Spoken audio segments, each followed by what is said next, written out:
स्वागत करती हूँ आप सभी का आईसीटी वर्चुअल क्लासरूम में।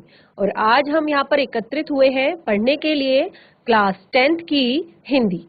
क्लास 10th की हिंदी में आज हम पढ़ेंगे आपकी पाठ्य पुस्तिका क्षितिज भाग 2 का चैप्टर नंबर 3। चैप्टर नंबर 2 जो है, दो जो चैप्टर है स्टार्टिंग के वो हमारे कंप्लीट हो गए हैं। चैप्टर नंबर 3 आज हम पढ़ेंगे जो है देव जी के सवैये। तो देव जो है इस चैप्टर के कवि हैं जिन्होंने ये सवैये लिखे हैं। ये सवैये श्री कृष्ण भगवान के ऊपर लिखे गए हैं। श्री कृष्ण भगवान की जो सुंदरता है वो इन सवैयों में दर्शाई गई है। उनको यहाँ पर ये जो संपूर्ण संसार है उसका एक दीपक बताया गया है और एक सुंदरतम दूल्हे की तरह वो प्रतीत हो रहे हैं, दिखाई दे रहे हैं, वो उन्होंने यहाँ पर बताया है अपने इन सवैयों में। और कुछ कवित्व भी उन्होंने दिए हैं। इन कवित्व में उन्होंने प्रकृति का भी सुंदर चित्रण किया है। तो इस चैप्टर को हम पढ़ेंगे, सभी बच्चे ध्यान से सुनेंगे, समझने की कोशिश करेंगे। बहुत सारे कठिन शब्द इस पाठ में आएंगे, उनको भी हम लास्ट में करेंगे, कठिन शब्दों को भी, क्योंकि चैप्टर की जो भाषा है वो आप लोगों की समझ में थोड़ा सा कम आएगी। तो बिल्कुल ध्यान से समझने की कोशिश कीजिए। जब मैं पढ़ूंगी तो आप उसको समझने की कोशिश कीजिए और मैं उसको आपको भावार्थ भी उसका समझाने की कोशिश करूंगी। बहुत अच्छे से भावार्थ बताऊंगी आप लोगों को। तो सभी बच्चे चलेंगे स्मार्ट बोर्ड की तरफ और ध्यान से देखेंगे, समझने की कोशिश करेंगे देव जी के सवैये। देखिए, सवैये स्टार्ट करने से पहले, सवैये पढ़ने से पहले हम देव जी के जन्म के बारे में थोड़ा सा जानेंगे कि देव का जो जन्म है वो इटावा उत्तर प्रदेश में सन 1673 में हुआ था।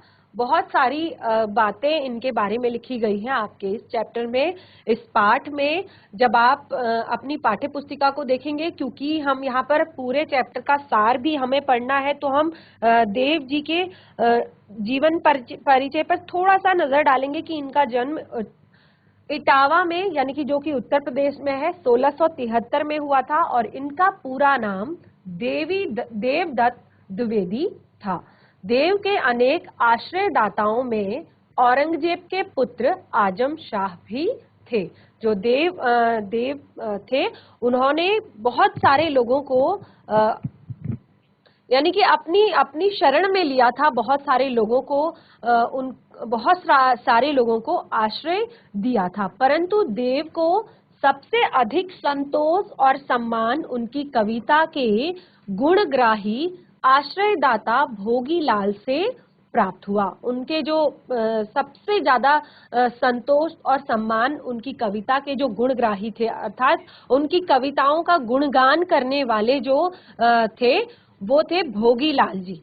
तो उनसे प्राप्त हुआ था। तो उन्होंने उनकी कविताओं से रिझकर, यानी कि उनकी कविताओं से प्रसन्न होकर, उनकी कविताओं से खुश होकर क्या किया था कि अपनी लाखों की संपत्ति दान कर दी थी। जब हम भगवान में रम जाते हैं, भगवान की भक्ति में रम जाते हैं, तो फिर ये सांसारिक चीजें जो होती हैं वो हमें केवल मोह माया लगने लगती है। केवल हमें लगने लगता है कि ये कुछ भी नहीं है भगवान की भक्ति के आगे, भगवान की उस शरण के आगे। तो यहाँ पर देव जी की जो कविताएं हैं, सवैये हैं, उनमें बाद जो भोगीलाल जी हैं उन्होंने अपनी लाखों की जो संपत्ति थी उनको दान कर दिया। संख्या 52 से, उनमें से रस विलास, भाव विलास, काव्य रसायन, भवानी विलास आदि देव के प्रमुख ग्रंथ माने जाते हैं। और ये यहाँ पर कुछ उनकी रचनाएं दी हैं, जिसमें कि रस विलास, भाव विलास, काव्य रसायन और भवानी विलास, ये जो है ये देव के यहाँ पर प्रमुख ग्रंथ कुछ दिए गए हैं, जिनको आप समझ सकते हैं और पढ़ सकते हैं। और इनकी मृत्यु सन 1767 में हुई। तो इनकी मृत्यु सन 1767 में हुई। आप जब चैप्टर लिखना शुरू करते हैं अपनी कॉपी में तो सबसे पहले आप चैप्टर का नाम डालेंगे, उसके बाद आप कवि का परिचय डालेंगे। तो कवि परिचय में क्योंकि बहुत सारी बातें आपके पाठ में बताई गई हैं, जब हम चैप्टर को रीड करते हैं, जब हम चैप्टर को पढ़ते हैं तो हमारा एक काम होता है कि हम उससे पहले कवि के बारे में, उनकी काव्य शैली के बारे में, उनकी रचनाओं के बारे में थोड़ा सा जान लें। तो बहुत शॉर्ट में हमने थोड़ा सा यहाँ पर कवि के बारे में पढ़ा। अब आगे चलते हैं।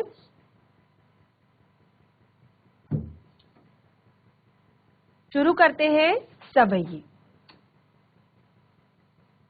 जैसे कि मैंने आपको बताया, यहाँ पर कृष्ण भगवान के सुंदरता का चित्रण किया गया है कि कृष्ण भगवान का जो रूप है वो कितना ज्यादा मनमोहक है, कितना ज्यादा सुंदर है, किस तरह से उनके पैरों में घुंघरू और कमर में करधनी है, जिससे कि बहुत प्यारी मधुर धुन निकल रही है।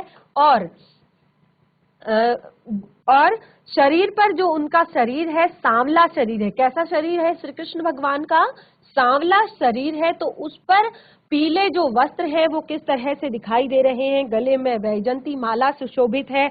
ऐसे श्री कृष्ण को ये इस जगत रूपी, जो जगत को, संसार को मंदिर का नाम दिया है और श्री कृष्ण को उस मंदिर की ज्योति बताया है। इस सवैये में देव जी ने अपने इस सवैये में श्री कृष्ण को जगत रूपी संसार, यानी कि मंदिर रूपी जो जगत है उसको, उसका दीपक बताया है। तो सवैया शुरू करते हैं। पायनी नुपुर मंजू बजे, कटी किंकिन किकिन के धुनी की मधुराई। तो यहाँ पर पहली पंक्ति जो है उसमें कवि कहते हैं पायनी नुपुर मंजू बजे। तो बहुत सारे यहाँ पर शब्द हैं जिनके अर्थ मैं आप लोगों को बताऊंगी। पायनी, पायनी अर्थात पैरों में, ठीक है। पायनी का अर्थ है पैरों में। नुपुर, नुपुर का अर्थ है पायल या फिर घुंघरू। मंजू अर्थात मधुर। बजे, बजे का अर्थ आप जानते हैं, बजना। कटी अर्थात कमर। कीकिनी अर्थात करधनी और पैरों में पहनने वाला आभूषण। यहाँ पर आप चित्र में देख भी पा रहे होंगे कि किस तरह श्री कृष्ण के पैरों में भी आभूषण है, घुंघरू है, पायल है, और करधनी अर्थात कमर में भी, करधनी अर्थात कमर में भी उनके एक जो है आभूषण बंधा हुआ है, आभूषण लगा हुआ है। अगला है सांवरे अंग लसे पटपीत, हिये हुलसे बनमाल सुहाई। अर्थात अब क्या कहते हैं अगली पंक्ति में? श्री कृष्ण की सुंदरता का वर्णन किया है, श्री कृष्ण के सौंदर्य का वर्णन किया है। कहते पहली पंक्ति में जिस तरह से कह रहे हैं कि पायनी नुपुर मंजू बजे, कटी किनिन के धुनी मधुराई। अर्थात उनके पैरों में पायल है, घुंघरू है, बहुत मधुर जो बज रहे हैं। कटी किनिन के धुनी मधुराई अर्थात जो कमर में और पैरों में जो उन्होंने आभूषण पहन रखे हैं, उनकी जो ध्वनि है वो बहुत ज्यादा मधुर लग रही है। और अगली पंक्ति में कहते हैं सांवरे अंग लसे पटपीत। अर्थात सांवरे अंग, श्री कृष्ण किस तरह के दिखाई देते हैं? सांवले रंग के श्री कृष्ण है। और अंग लसे पटपीत अर्थात अंग में लसे अर्थात पहने हुए हैं, लपेटे हुए हैं, पट अर्थात बांधे हुए हैं, पीत अर्थात पीले वस्त्र। अपने अंग में, सांवले से अंग में पीले वस्त्र पहने हुए हैं। तो श्री कृष्ण, आपने देखा है कि श्री कृष्ण के बारे में आपने सुना भी है कि श्री कृष्ण रंग में थोड़ा सा सांवले होते हैं। आपने भजन भी सुना होगा कि जब श्री कृष्ण अपनी माता को कहते हैं कि यशोमती मैया से बोले नंद लाला, राधा क्यों गोरी मैं क्यों काला। श्री कृष्ण भगवान अपने आप को काला कहते हैं, सांवरा कहते हैं, क्योंकि श्री कृष्ण भगवान सांवरे हैं, काले हैं थोड़ा सा रंग में। तो भगवान की उसमें भी उनकी जो सुंदरता है वो किस तरह से झलक के आ रही है। हमको लगता है कि जो गोरे लोग होते हैं बहुत ज्यादा वही सुंदर होते हैं। जैसे श्री कृष्ण भगवान स्वयं भी सोच रहे हैं, स्वयं भी वो अपनी माता से कहते हैं कि आखिर राधा इतनी गोरी है, मैं क्यों काला हूँ। तो जब वो छोटे होते हैं ना तो अपनी माता से बार बार इस तरह का प्रश्न करते हैं कि माता राधा तो बहुत ज्यादा गोरी है और मैं काला क्यों हूँ। तो उनकी माता उन्हें बहुत सारे उदाहरण इस तरह से देती है, समझाने की कोशिश करती है कि तुम काली कमली ओढ़ते हो इसीलिए तुम काले हो, और काली अंधियारी रात में तुम्हारा जन्म हुआ इसीलिए तुम काले हो। और बहुत सारे बहाने उनकी माता बनाती है उनको इस बात को समझाने के लिए कि तुम किस कारण से काले हो। तो यहाँ पर कवि भी श्री कृष्ण की उस सांवले रंग में जो लिपटी हुई सुंदरता है कि सांवरे अंग लसै पटपीत, सांवरे अंग में पीले वस्त्र धारण किए हुए है, हिये हुल से बनमाल सुहाई, और शरीर पर वनमाला पहने हुए है। अर्थात देखिए, अंग का अर्थ तो आप सभी लोग जानते हैं, शरीर। लसै का अर्थ होता है सुशोभित होना, लिपटा होना। पट का अर्थ है वस्त्र, पीत का अर्थ है पीले कलर का।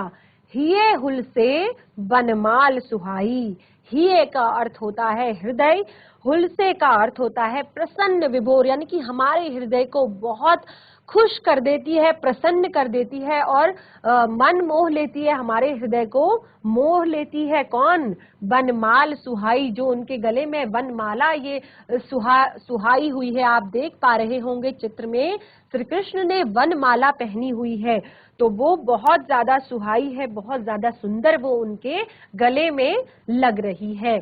अगली पंक्ति है, माथे किरीट बड़े दृग चंचल। अब यहाँ पर श्री कृष्ण भगवान के माथे पर जो उन्होंने मुकुट पहना हुआ है उसके बारे में बात की जा रही है कि जो उनके सिर पर मुकुट है, माथे किरीट बड़े दृग चंचल। अब यहाँ पर मैं आपको बाकी शब्दों के अर्थ भी बताती हूँ कि माथे किरीट, माथे का अर्थ आप लोगों को पता है, माथे पर, किरीट अर्थात मुकुट, बड़े अर्थात बहुत बड़े, दृग अर्थात नयन, जो उनकी आंखें हैं आप चित्र में भी देख पा रहे होंगे, बहुत प्यारी, बहुत सुंदर है, बड़ी बड़ी है, मन को मोह लेने वाली है, सबको घायल करने वाली उनकी ये आंखें हैं। तो बड़े दृग चंचल, ऐसी चंचल उनकी ये आंखें हैं जो कि सबको अपनी सुंदरता से मोह लेती है। और आगे क्या कहते हैं, मंद हंसी मुखचंद जुन्हाई, अर्थात मंद मंद हंसी उनके मुख पर आई हुई है। इस चित्र में भी आप देख पा रहे होंगे कि मंद मंद हंसी उनके मुख पर आई हुई है, और जो किस तरह से लग रही है, मुख चंद्र जुन्हाई, जैसे कि उनके मुख पर जुन्हाई, मुख चंद्र अर्थात चंद्रमा रूपी जो उनका मुख है, चंद्रमा रूपी जो उनका चेहरा है, सुंदर चेहरा जो है, जुन्हाई अर्थात वो अपनी चांदनी बिखेर रहा है। चंद्रमा रूपी मुख उनका, अपनी जो चंद्रमा रूपी मुख है वो अपनी चांदनी को बिखेर रहा है। अब आगे क्या कहते हैं, जय जग मंदिर दीपक सुंदर, श्री ब्रज दूल्हा देव सहाई। अब यहाँ पर देव जी क्या कहते हैं कि जय जग मंदिर दीपक सुंदर, जिस तरह से इस जगत रूपी मंदिर में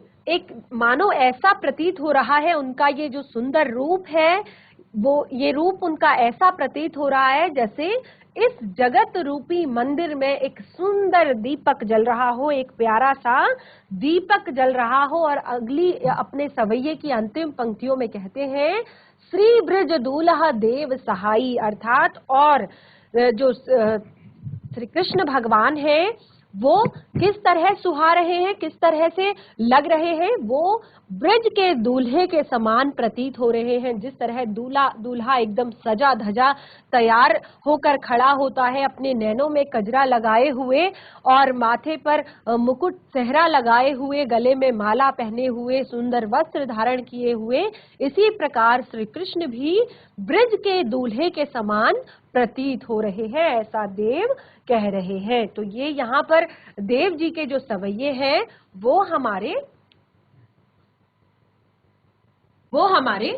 सवैये का जो पार्ट है वो कंप्लीट हो गया है। तो अब हम यहाँ पर कवि देव जी के कुछ कवित्त दिए गए हैं, तो उन कवित्त को हम पढ़ेंगे।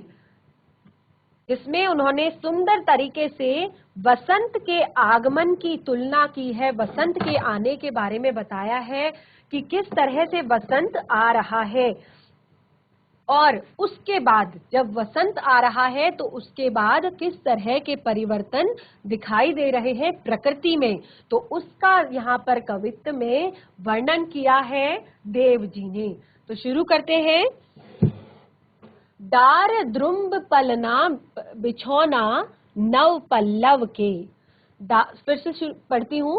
डार द्रुम्ब पलना बिछौना नव पल्लव के, सुमन झिंगुला सोहे तन छवि भारी दे। तो यहाँ पर ये जो पंक्तियां हैं, जैसे कि मैंने आपको बताया, देव जी ने यहाँ पर वसंत ऋतु के आगमन की बात कही है कि जब वसंत ऋतु आती है तो क्या क्या परिवर्तन हमें प्रकृति में दिखाई देते हैं। तो आप सभी को पता है कि एक वर्ष में हमारी कई बार ऋतु परिवर्तन होता है। वर्षा ऋतु आती है, शरद ऋतु आती है, ग्रीष्म ऋतु आती है, वसंत ऋतु आती है और पतझड़ का मौसम आता है। तो इस तरह से हर मौसम में प्रकृति में अलग अलग प्रकार के परिवर्तन होते हैं, अलग अलग प्रकार के चेंज आते रहते हैं। गर्मी के दिनों में चारों तरफ लू चल रही होती है, वातावरण बहुत ज्यादा गर्म होता है और हर तरफ शुष्क हवाएं होती है और प्रकृति भी बहुत ज्यादा शुष्क, मतलब एकदम ज्यादा बहुत कुछ सुंदर नजारा हमें नहीं दिखाई देता। वहीं बरसात में चारों तरफ हम देखते हैं कि पानी गिरने के कारण हरियाली भी होती है और हर जगह नदियों का जो जल स्तर है वो बढ़ जाता है, तो पानी भी हमें दिखाई देता है। इसी तरह पतझड़ में वृक्षों की जो पत्तियां हैं वो गिरने लगती हैं। शरद ऋतु में चारों तरफ कोहरा ही कोहरा हमें दिखाई देता है और ठंड और ओस की बूंदें हमें दिखाई देती हैं। तो इसी तरह हर ऋतु का अपना अपना हर ऋतु में अपनी एक अलग ही छवि होती है, एक अलग ही हर ऋतु की एक नई चमक होती है। तो वसंत ऋतु जो होती है इन सभी में ऋतुराज, वसंत को क्या कहा जाता है? वसंत को ऋतुराज कहा जाता है, अर्थात ऋतुओं का राजा कहा जाता है। जैसे फलों का राजा आम को कहा जाता है ना। और इसी तरह वसंत को ऋतुओं का राजा कहा जाता है, यानी कि वो उसकी जो छवि है, उसकी जो छटा है वो बिल्कुल अलग है, बाकी सब ऋतुओं से बिल्कुल अलग छटा छवि उसकी दिखाई देती है। तो डार द्रुम्ब पलना बिछौना नव पल्लव के, अर्थात एक एक शब्द का अर्थ मैं आपको बताने की कोशिश करूंगी।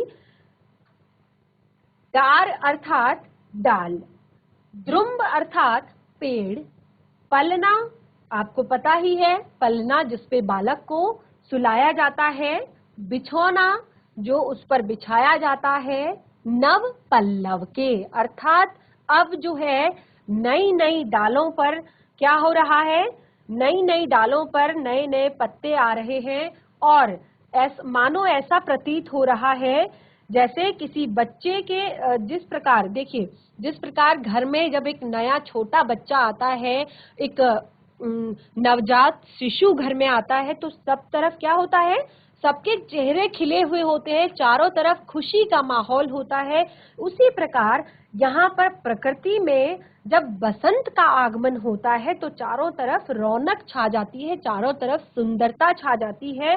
तो क्या होता है, प्रकृति को देखकर ऐसा लगता है, प्रकृति के पेड़ पौधों को देखकर, पुष्पों को देखकर ऐसा लगता है कि प्रकृति ने मानो चारों तरफ किसी नए राजकुमार के आने के आगमन के लिए, नए राजकुमार के स्वागत के लिए रंग बिरंगे नए नए पालने तैयार किए हो, नए नए झूले तैयार किए हो, नव पल्लव के नई नई जो कलियां खिलती हैं उनका मानो बिछौना बनाया हो, ऐसा लगता है।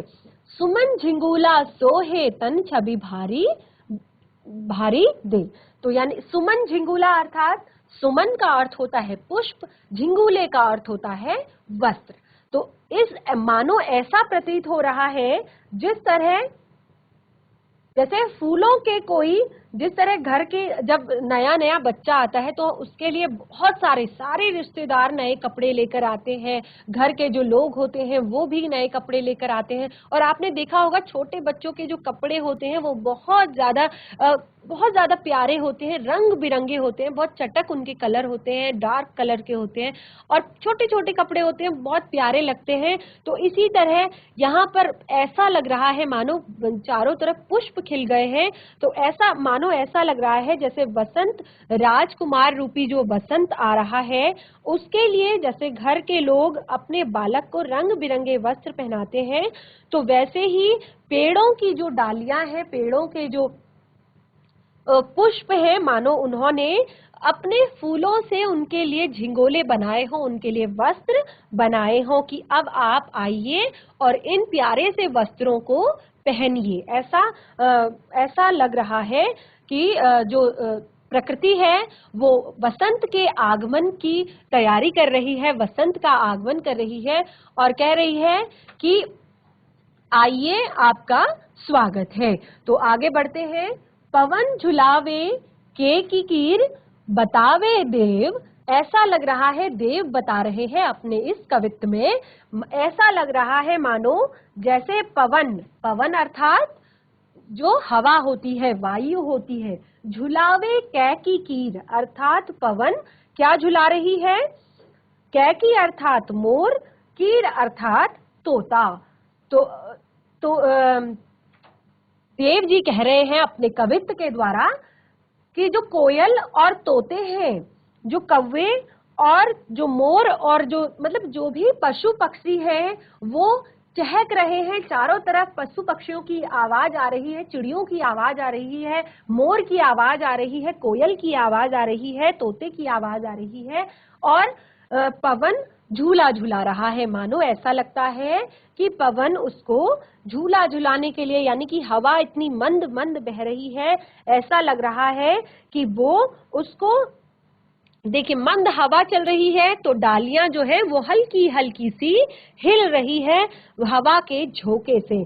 तो ऐसा लगता है कि उस बालक को, जैसे छोटे छोटे बालक को घर में लोग झूला झुलाते हैं, उसके लिए नया पालना लेकर आते हैं और क्योंकि वो बहुत छोटा बच्चा है तो उसको प्यार से झूला झुलाते हैं। तो उसी तरह यहाँ पर जो वसंत है वो भी उस बालक को यानी कि वसंत को झूला झुलाने के लिए पवन हल्की हल्की बह रही है और बागों में कोयल, तोता, मोर, विभिन्न प्रकार के पक्षियों के शोर को सुनकर ऐसा लगता है। देव अपने कवित्व में हमें बता रहे हैं कि जब चारों तरफ प्रकृति में मोर, तोता, कोयल गा रहे हैं तो मानो ऐसा प्रतीत हो रहा है जैसे हल्की सी आवाज में वसंत को झूला झुलाया जा रहा हो। ठीक है। कोकिल हिलावे हुलसावे कर तारी दे। तो यहाँ पे कोकिल अर्थात कोयल, हुलसावे अर्थात हिलाती है, कर तारी दे अर्थात यहाँ पर जो कोयल है वो क्या करती है, वो ऐसे पक्षियों की आवाज ऐसे करती है जैसे कि मतलब बहुत आनंद उसको आ रहा हो, बहुत खुशी उसको हो रही हो। पूरित पराग सो उतारो कर राई नोन। अब क्या हो रहा है कि यहाँ पर जो चिड़िया है, कोयल है, देखो चिड़िया कोयल उसको बहलाने की, घर में क्या करते हैं जब छोटा बच्चा आता है अगर वो रोता है तो उसके लिए क्या लेकर आते हैं, झुनझुना लेकर आते हैं।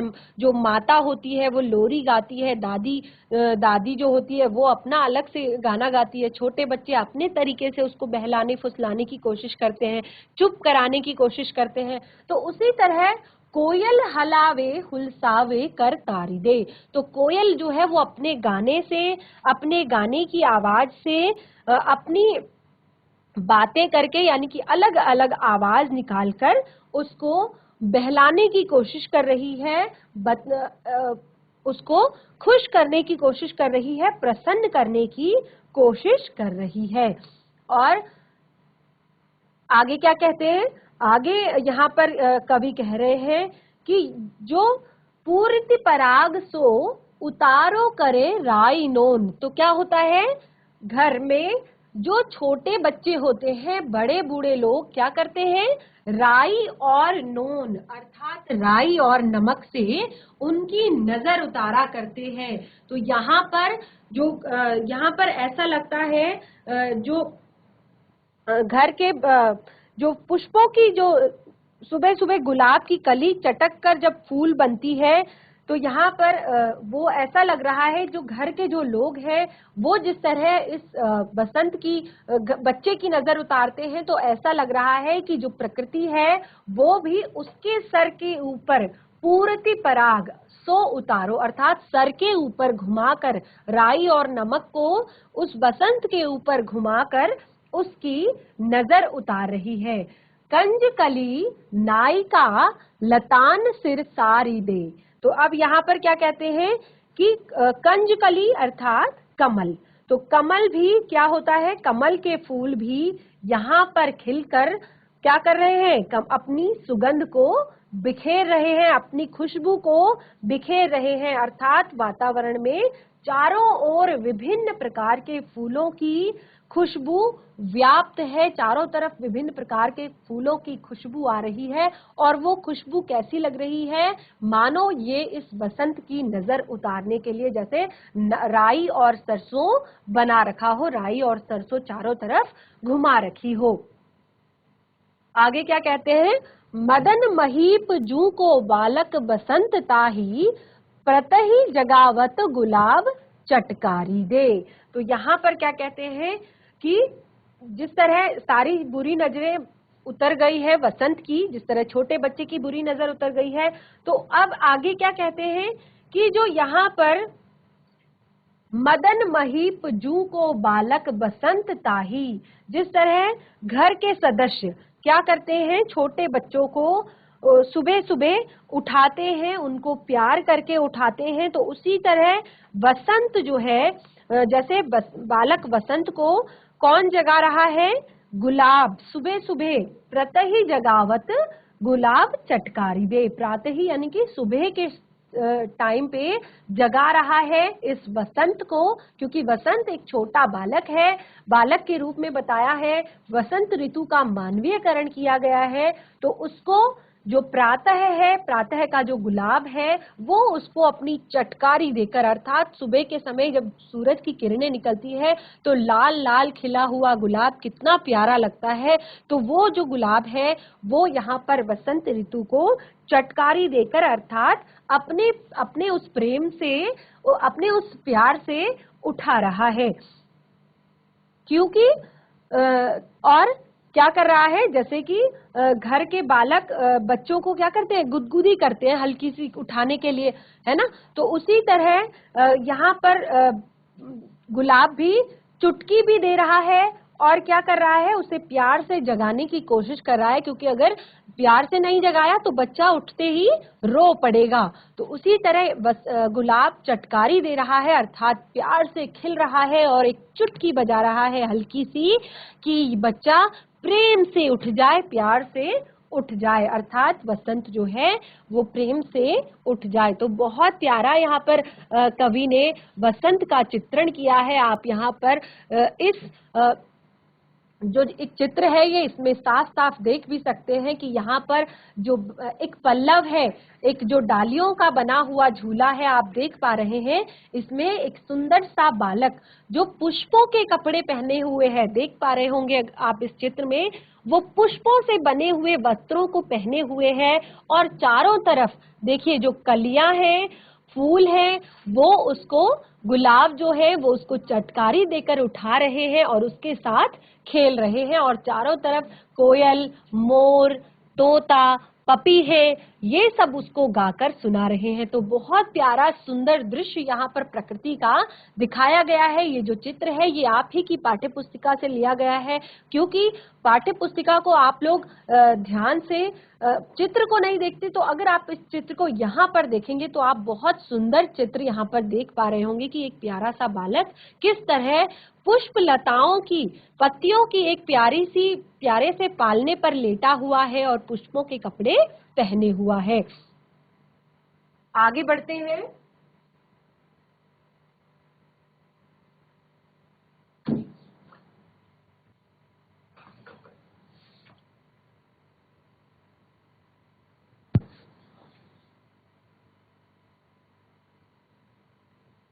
जो आगे का यहाँ पर कवित्व दिया गया है बच्चों, इस कवित्व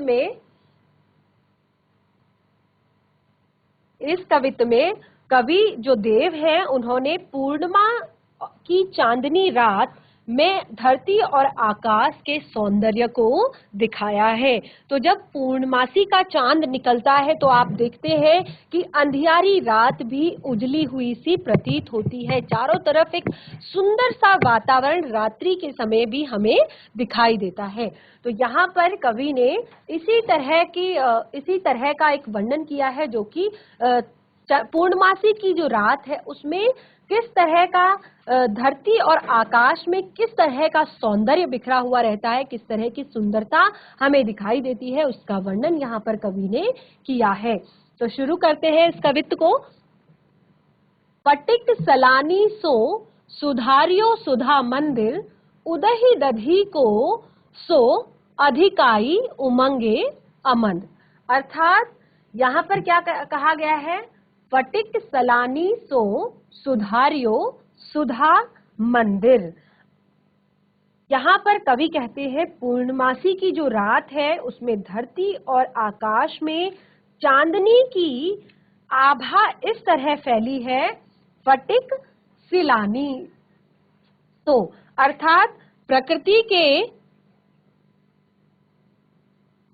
के जो क्रिस्टल है, अर्थात जो प्रकृति में चमचमाते हुए जो तारे हैं वो किस तरह से चमक रहे हैं, यानी कि क्रिस्टल नामक जो शिला से दुधियारी सी एक रोशनी निकलती है, दुधियारी सी सुंदर जो एक रोशनी निकल रही है, उस रोशनी से संसार रूपी जो मंदिर है, सुधारियो सुधा मंदिर, अर्थात संसार रूपी धरती रूपी जो ये मंदिर है, ये कैसा लग रहा है, ये मंदिर ज्योतिमान हो रहा है, जगमगा रहा है।